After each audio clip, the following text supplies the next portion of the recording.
ತುಂಬ ಕಥೆಗಳು ಮಾಡಿದ್ವಿ ನಾವೆಲ್ಲ ಆಲ್ರೆಡಿ. ಬಟ್ ನನಗೆ ಒಂದು ಲೋಬರ್ ಸಿನಿಮಾ ಮಾಡಮ್ಮ, ಹೊಸಬರಿಗೆ ಏನಾದರೂ ಚಾನ್ಸ್ ಸಿಗಲಿ, ಯಾರು ದೊಡ್ಡ ಪ್ಲೇಸ್ ಯಾರು ಮಾಡಲ್ಲ ನಮ್ಮಂತರಿಗೆ ಅವಕಾಶ ಕೊಡಲ್ಲ ಅಂದ್ಬಿಟ್ಟು ನಮ್ಮ ಎಕ್ಸ್ಪೀರಿಯನ್ಸ್ ಪ್ರಕಾರ ನಾವೇನು ಸಿನಿಮಾದಲ್ಲಿ ಕಲ್ತಿದ್ದೀವಿ ಸ್ಟಾರ್ಟಿಂಗಿಂದ ಇಲ್ಲಿವರೆಗೂ. ದೊಡ್ಡ ಡೈರೆಕ್ಟರ್ ಹತ್ರ ಕೆಲಸ ಮಾಡಿದ್ವಿ. ಎಕ್ಸ್ಪೀರಿಯನ್ಸ್ ನಾವು ದೊಡ್ಡ ಕತೆ ಮಾಡೋಕ್ಕಾಗಲ್ಲ. ಯಾರೊಬ್ಬರು ಡೈರೆಕ್ಟರ್ ನನಗೆ ಹೇಳಿದ್ರು, ಎಕ್ಸ್ಪ್ಲೇನ್ ಮಾಡಿದ್ರು. ಅವ್ರ ಮಾತು ಕೇಳ್ಕೊಂಡ್ಬಿಟ್ಟು ನಾನು ಒಂದು ಚಿಕ್ಕನ್ನ ಲೋಬರ್ ಪಿಕ್ಚರ್ ಮಾಡೋಣ ಅಂದ್ಬಿಟ್ಟು ನಮ್ಮ ಫ್ರೆಂಡ್ ಮಂಜು ಅವರು ಒಂದು ಸಿಕ್ಕರು ಮೈಸೂರಲ್ಲಿ, ನನಗೆ ನಮ್ಮ ಭಾಗದಲ್ಲಿ ಇರಲ್ಲ ಕರ್ನಾಟಕದವರು. ಆ ಕತೆ ಅಲ್ಲಿ ಸಿಕ್ಕಮೇಲೆ ಒಂದು ಕತೆ ಮಾಡಿದ್ದೆ ನಾನು ಚಿಕ್ಕದಾಗಿ. ಅದು ಸರ್ ಸಿಕ್ಕಮೇಲೆ, ಮಂಜು ಸರ್ ಸಿಕ್ಕಮೇಲೆ ನನಗೆ ಅವ್ರು ಹೇಳಿದ್ರು ನಾವೇ ಮಾಡೋಣ ನಮ್ಮ ಭಾಗದಲ್ಲಿ. ಯಾಕಂದರೆ ಮಂಗಳೂರು ಕನ್ನಡ ಅಂದರೆ ಅದೊಂದು ಬೇರೆ ಲೆವೆಲ್ ಭಾಷೆ, ಮಂಡ್ಯ ಕನ್ನಡ, ಬೆಂಗಳೂರು ಕನ್ನಡ ಅದು ಬೇರೆ ಭಾಷೆ. ಉತ್ತರ ಕರ್ನಾಟಕದಲ್ಲಿ ಏನಾದರೂ ಮಾಡೋಣ ನಮ್ಮ ಲ್ಯಾಂಗ್ವೇಜಲ್ಲಿ, ಪ್ಯೂರ್ ಉತ್ತರ ಕರ್ನಾಟಕ. ಹಾಗಾಗಿ ನಮಗೆ ನಾವು ಅಲ್ಲೇ ಹುಟ್ಟಿ ಬೆಳೆದ್ರಿಂದ ಆ ಕಥೆಗಳು ನಿಮ್ಗೆ ಗೊತ್ತಿರಲ್ಲ. ಬೆಂಗಳೂರು ಲ್ಯಾಂಗ್ವೇಜ್ ಸಿನಿಮಾ ಆಗ್ತವೆ, ಅದು ಸೆಕೆಂಡ್ ಪಾಯಿಂಟ್. ಬಟ್ ಉತ್ತರ ಕರ್ನಾಟಕದಲ್ಲಿ ಅಲ್ಲಿಂದ ಹುಟ್ಟಿದ ಕಥೆಗಳಿಗೆ ನಾವು ಅಲ್ಲಿ ಬೆಳೆದ ಮೇಲೆ ಅಲ್ಲಿಂದ ಕತೆ ಮಾಡೋಣ ಮಂಜು ಸರ್ ಹತ್ರ ನಾನು ಲಿಸ್ಟ್ ಮಾಡಿದಾಗ ಅವರು ಓಕೆ ನಾನು ಮಾಡ್ತೀನಿ ಜಾವೇದ್, ಏನಾದ್ರು ಮಾಡೋಣ ಅಂತ ಕೂತೀವಿ. ಹಂಗೆ ಶುರುವಾಯ್ತು ಕತೆ ಇದು. ಈಗ ನೀವೆಲ್ಲ ನೋಡ್ತೀರಾ, ಈಗ ದುರಂಧರ್ ಕತೆ ನೋಡ್ತಾ ತುಂಬ ಜನ ನೋಡ್ತಾ ಇದ್ದೀವಿ. ದುರಂಧರ್ ಅಂದರೆ ಪ್ರೆಸೆಂಟ್ ಕತೆ ಅಂತ ಸಿನಿಮಾ ಮಾಡ್ತಾರೆ ಅವರೆಲ್ಲ. ಅದೇ ಥರ ನಾವು ಲಾಕ್ಡೌನಲ್ಲಿ ನಡೆದ ಘಟನೆ ಇಟ್ಕೊಂಡು, ಲಾಕ್ಡೌನ್ ವಾಸ್ತವ, ಕತೆ ಕಲ್ಪನೆ ಅಂದರೆ ನಿಮ್ಗೆ ನೋಡ್ತಾ ಕತೆ ಗೊತ್ತಾಗುತ್ತೆ. ನೋಡ್ತಾ ಅಲ್ಲಿ ವಿಷಾದ ರಂಜನೆ, ಯಾಕಂದರೆ ಕಥೆಯಲ್ಲಿ ಎಲ್ಲವೂ ಇದೆ. ಅಲ್ಲಿ ಲಾಕ್ಡೌನ್ ಅಂದರೆ ನಮ್ಗೆಲ್ಲ ಅರ್ಥ ಆಗುತ್ತೆ.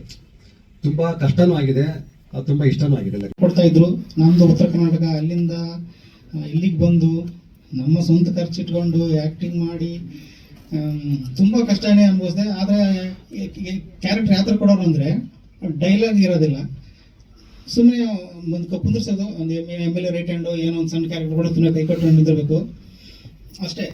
ಅದನ್ನು 5 ಸಲ ಕರೆಸಿದ್ದಾರೆ ನನಗೆ ಮೈಸೂರಲ್ಲಿ. 5 ಸಲ ಕರೆಸಿಬಿಟ್ಟು ಏನು ಡೈಲಾಗೇ ಇಲ್ಲ. ಅದೇ ಥರ 2-3 ಸಿನಿಮಾಗಳಲ್ಲಿ ನನಗಂತೂ ಏನೋ ಒಂದು ನಾವು ಸಿನಿಮಾ ಇಂಡಸ್ಟ್ರಿ ಏನಂತ ಗೊತ್ತಿರಲಿಲ್ಲ. ಒಂದು ಏನೋ ಆಸೆಗೆ ಬಂದೆ ಆ್ಯಕ್ಟಿಂಗ್ ಮಾಡ್ಬೇಕಂತ. ಯಾವ ಒಂದು ಅವಕಾಶಗಳು ಅದೇ ಇದೇ ಥರ ಸಿಗ್ತಾಗೋತು. ನಮ್ಮ ದುಡ್ಡು ಖರ್ಚು ಮಾಡಿಕೊಂಡು ಇಷ್ಟೊಂದು ಕಷ್ಟಪಡಬೇಕಾ ಅನ್ನೋದೊಂದು ನೋವಾಗ್ಬಿಡ್ತು. ನಾನು ದುಡ್ಡಿರೋನಲ್ಲ, ಜಮೀನ್ದಾರಲ್ಲ, ಒಬ್ಬ ಫ್ಯಾಕ್ಟ್ರಿ ವರ್ಕರ್. ಫ್ಯಾಕ್ಟ್ರಿಲಿ ವರ್ಕ್ ಮಾಡೋನು, ಏನೋ ಕಲಾವಿದ ಆಗಬೇಕು ಅನ್ನೋ ಆಸೆಗೆ ಫಿಲಿಮ್ ಇಂಡಸ್ಟ್ರಿಗೆ ಕಾಲಿಟ್ಟೆ. ಬಟ್ ಇದೇ ಥರ ಹಿಂಗೆ ನನಗೆ ಅವಕಾಶಗಳು ಸಿಕ್ಕೋದ್ರಿಂದ ನನಗೆ ತುಂಬ ನೋವಾಯಿತು. ಹಿಂಗಾದರೆ ನಾನು ಇನ್ನು ಆ್ಯಕ್ಟಿಂಗ್ ದೊಡ್ಡ ಚಾನ್ಸ್ಗಳು ಸಿಗಲ್ಲ ನನಗೆ, ಇದೇ ಥರನ ಆಗ್ಬಿಡ್ತೀನಿ ಅಂತ.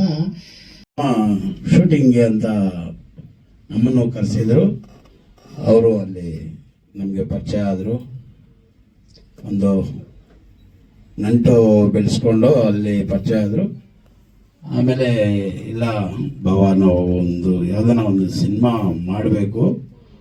ನಾನು ಸುಮಾರು ವರ್ಷಗಳಿಂದ ಅಲ್ಲಿಗೆ ಇಲ್ಲಿಗೆ ತಿರುಗಿ ತುಂಬ ಸುಸ್ತಾಗಿದೆ, ತುಂಬ ಬೇಜಾರಾಗುತ್ತೆ. ನನಗೆ ತುಂಬ ಆಸೆಯಿಂದ ನಾನು ಇಲ್ಲಿ ಬರ್ತಾ ಇದ್ದೀನಿ.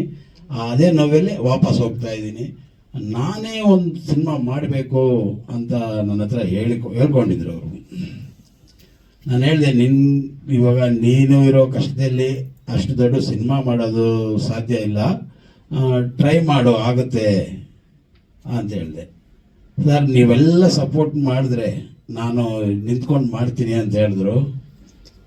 ನಾವು ಬೇರೆ ಮಾತೇ ಇಲ್ಲ, ಆಯಿತು ನಿನ್ನ ಧೈರ್ಯ ಇದ್ರೆ ನೀನು ಮಾಡೋ, ನಾವೆಲ್ಲ ಸಾಥ್ ಕೊಡ್ತೀವಿ, ಸಪೋರ್ಟ್ ಕೊಡ್ತೀವಿ ಅಂತ ಹೇಳಿದ್ವಿ. ನಾನು ಮಾಡಿದ್ದೀನಿ, ತುಂಬಾ ಚೆನ್ನಾಗಿದೆ ಪಾತ್ರ, ಮತ್ತೆ ಕಥೆನೂ ತುಂಬಾ ಚೆನ್ನಾಗಿದೆ. ಕತೆ ಬಗ್ಗೆ ನಾವು ಹೇಳಕ್ಕಾಗಲ್ಲ. ಮತ್ತೆ ಕಲಾವಿದನಾಗಿ ಬಂದು ಪ್ರೊಡ್ಯೂಸರ್ ಆಗಿ ನಮಗೂ ಇದ್ರಲ್ಲೊಂದು ಅವಕಾಶ ಕೊಟ್ಟಿದ್ದಕ್ಕೆ ಮಂಜು ಸರ್ಗೆ ನಾನು ಥ್ಯಾಂಕ್ಸ್ ಹೇಳ್ತೀನಿ. ಮತ್ತು ನನ್ನ ಈ ತಂಡಕ್ಕೆ ಗುರುತಿಸಿದ್ದು ಕೆಲಸ ಕೊಡಿಸಿದ್ದು ಜಾವೀದ್ ಸರ್, ಅವ್ರಿಗೂ ಸಹ ನಾನು ಧನ್ಯವಾದಗಳನ್ನ ಹೇಳ್ತೀನಿ. ಮತ್ತೆ ಇಡೀ ಲಾಕ್ಡೌನ್ ಟೀಮ್ಗೆ ನಾನು ಆಲ್ ದ ಬೆಸ್ಟ್ ಹೇಳ್ತೀನಿ. ದಯವಿಟ್ಟು ಸಿನಿಮಾ ತುಂಬಾ ಚೆನ್ನಾಗಿದೆ, ಎಲ್ಲರೂ ಸಿನಿಮಾ ನೋಡಿ. ವಿಭಿನ್ನ ರೀತಿಯಲ್ಲಿದೆ ಕತೆ, ಏನೋ ಒಂದು ಇರ್ಬೋದು ಅಂತ ಇರುತ್ತೆ ಮನಸ್ಸಲ್ಲಿ, ಆದ್ರೆ ಊಹೆ ಮಾಡ್ಕೊಳಕ್ ಆಗದೆ ಇರೋಂಥದ್ದು ತಿರುವುಗಳಿದೆ ಈ ಕಥೆನಲ್ಲಿ. ತುಂಬಾ ಚೆನ್ನಾಗಿ ಬಂದಿದೆ. ನೋಡಿ ಹರಸಿ, ಎಲ್ಲರೂ ಹಾರೈಸಿ, ನಮ್ಮ ತಂಡನ ಪ್ರೋತ್ಸಾಹಿಸಿ. ಮತ್ತೆ ಹೊಸದಾಗಿ ಕರ್ನಾಟಕ ಜನರಿಗೆ ನಮಸ್ಕಾರ ಹೇಳ್ತಾ ಇದ್ದೀನಿ. ಇದು ಲೋ ಬಡ್ಜೆಟ್ ಸಿನಿಮಾ ಅಂತ, ಖಂಡಿತ ಎಲ್ಲರೂ ನೋಡಿ ಸಪೋರ್ಟ್ ಮಾಡಿ ಅಂತ ಕೇಳ್ಕೊತಾ ಇದ್ದೀನಿ. ದಯವಿಟ್ಟು ಸಪೋರ್ಟ್ ಮಾಡಿ. ಯಾಕಂದರೆ ಮಂಜು ಅವರು ತುಂಬ ಕಷ್ಟ ಇದ್ದು ಸಿನಿಮಾ ಮಾಡಿದ್ದಾರೆ. ಯಾಕಂದರೆ ಲೋ ಬಡ್ಜೆಟ್ ತುಂಬ, ಹಂಗಂತ ನಿಮ್ಮನ್ನೆಲ್ಲರಿಗೂ ಹೇಳ್ಕೊತಾ ಇದ್ದೀನಿ, ಪ್ರತಿಯೊಬ್ಬರು ನೋಡಬೇಕು ಅಂತ ಕೇಳ್ಕೊತೇನೆ ಸರ್. ನನ್ನ ಪಾತ್ರೆ ಏನಂದರೆ ಇವ್ರಿಗೆ ಅತ್ತೆ, ಇವ್ರು ನಮ್ಮ ಸೊಸೆ. ಇದು ಫಸ್ಟ್ ಟೈಮು ನಾನು ಸಿನಿಮಾ ತೋರಿಸ್ಕೊತ ಇರೋದು.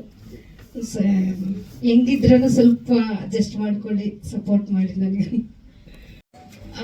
ಇದರಲ್ಲಿ ನನ್ನ ರೋಲ್ ಬಂದ್ಬಿಟ್ಟು ಹೀರೋಯಿನ್. ಆ್ಯಕ್ಚುಲಿ ನನಗೆ ಆಪರ್ಚುನಿಟಿ ಹೇಗೆ ಬಂದಿದ್ದು ಅಂತ ಅಂದರೆ, actually I am from Davanagere. ಅಲ್ಲಿ ಒಬ್ಬರು ಫೇಮಸ್ ರೀಲ್ಸ್ ಸ್ಟಾರಿಂದ ನನಗೆ ಬಂದಿದ್ದು, ಕಿರಣ್ ಸರಿಂದ. ತುಂಬ ಥ್ಯಾಂಕ್ಸ್ ಹೇಳಬೇಕು ಅವ್ರಿಗೆ. ಆ್ಯಕ್ಚುಲಿ ನಾನೆಲ್ಲೋ ಒಂದು ಕಡೆ ಮದುವೆಗೆ ಹೋಗಿದ್ದೆ, ಅಲ್ಲಿ ತುಂಬ ಮಂಜು ಸರು, ಜಾವೇದ್ ಸರು ವಿಡಿಯೋ ಕಾಲ್ ಮಾಡಿಬಿಟ್ಟು ತುಂಬ ತಲೆ ತಿಂತಾಯಿದ್ರು ನನಗೆ. ಈ ಕಡೆ ಮದುವೆನ ಎಂಜಾಯ್ ಮಾಡೋಕೆ ಬಿಟ್ಟಿಲ್ಲ, ಸಿನಿಮಾ ಆಪರ್ಚುನಿಟಿನೂ ಅದು ಒಂಥರ ತುಂಬ ತಲೆ ಊಟ ಮಾಡೋಕ್ಕೂ ಬಿಡ್ತಾ ಇಲ್ಲ, ಅಷ್ಟು ತೊಂದರೆ ಮಾಡ್ತಾಯಿದ್ರು. ಅಂದರೆ ಪಾಪ ವಿಡಿಯೋ ಕಾಲಲ್ಲಿ ಆಡಿಷನ್ ತೊಗೊಂಡು ಇದು ಮಾಡಿದ್ರು, ಈ ಥರ ಹಿಂಗೆ ಬರಬೇಕು ಅಂತೆಲ್ಲ ಹೇಳಿದ್ರು, ಹಿಂಗೆ ರೋಲ್ ಇದೆ ಅಂತಲೂ ಹೇಳಿದ್ರು. ತುಂಬ ಚೆನ್ನಾಗಿ ಸಪೋರ್ಟ್ ಮಾಡಿದ್ದಾರೆ. ಉತ್ತರ ಕರ್ನಾಟಕ ಭಾಷೆ ಸ್ವಲ್ಪ ನಮಗೆ ಟಫ್ ಆಗುತ್ತೆ ಆ್ಯಕ್ಚುಲಿ. ತುಂಬ ಚೆನ್ನಾಗಿ ಹೇಳ್ಕೊಟ್ಟು, ಸ್ವಲ್ಪ ದಿನ ಹೆಂಗಾಗಿ ಹೋಗಿತ್ತು ಅಂತಂದರೆ ಮನೆಗೆ ಹೋದ್ಮೇಲೆ ನಾವು ಅದೇ ಲ್ಯಾಂಗ್ವೇಜ್ ಸ್ಲ್ಯಾಂಗೇ ಯೂಸ್ ಮಾಡ್ತಾ ಇದ್ವಿ, ಲೈಕ್ ಆ ಥರ ಆಗ್ಬಿಟ್ಟಿತ್ತು. And firstly my co artist Vijay Vignesh, thank you for supporting me on those days. Thank you.